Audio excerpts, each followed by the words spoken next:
Hi guys ఎలా ఉన్నారు? ఈరోజు మనం ప్రియదర్శిని నటించిన సారంగపాణి జాతకం మూవీ రివ్యూ గురించి మాట్లాడుకుందాం ఫ్రెండ్స్. ఈ మూవీ థియేటర్లో రిలీజ్ అయ్యి ఇప్పుడు ఓటీటీలో స్ట్రీమ్ అవుతుంది. ఓవరాల్గా మూవీ చూసాక నాకేమనిపించింది అన్నది ఈ రివ్యూలో తెలుసుకుందాం ఫ్రెండ్స్. మీరు కనుక ఇప్పటివరకు ఛానల్ని సబ్స్క్రైబ్ చేసుకోకపోతే సబ్స్క్రైబ్ చేసుకోండి.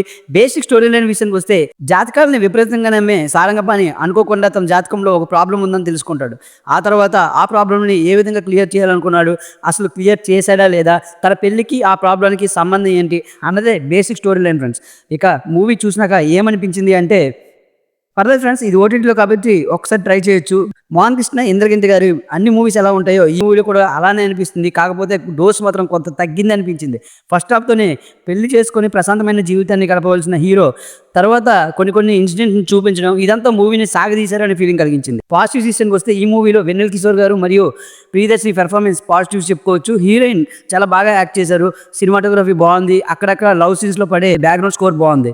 ఇక నెగిటివ్ సీజన్కి వస్తే మోహన్ కృష్ణ, ఇంద్రగంటి గారి మిగిలిన మూవీస్తో పోలిస్తే ఈ మూవీ కొంతవరకు డిసప్పాయింట్ చేస్తుంది.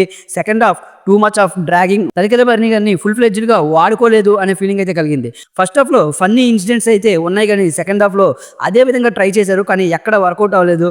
లైక్ వైవా హర్షతో కామెడీ కానీ, ఫ్యామిలీలో జరిగే కొన్ని ఇన్సిడెంట్ని చూపించిన విధానం కానీ లిఫ్ట్ ఫన్ని క్రియేట్ చేయలేకపోయాయి. అంతేకాకుండా లాస్ట్ క్లైమాక్స్లో వచ్చే ముగ్గురు వేలాడడం సీన్ అయితే చాలా ఆర్టిఫిషియల్గా అనిపించింది. ఎక్కడ కూడాను కన్విన్సింగ్గా లేకపోవడం ఈ మూవీలో నెగిటివ్గా చెప్పుకోవచ్చు. ఓకే ఫ్రెండ్స్, ఆల్రెడీ ఈ మూవీని చూడొచ్చా అంటే ఓటీటీలో కాబట్టి ఒకసారి ట్రై చేయొచ్చు.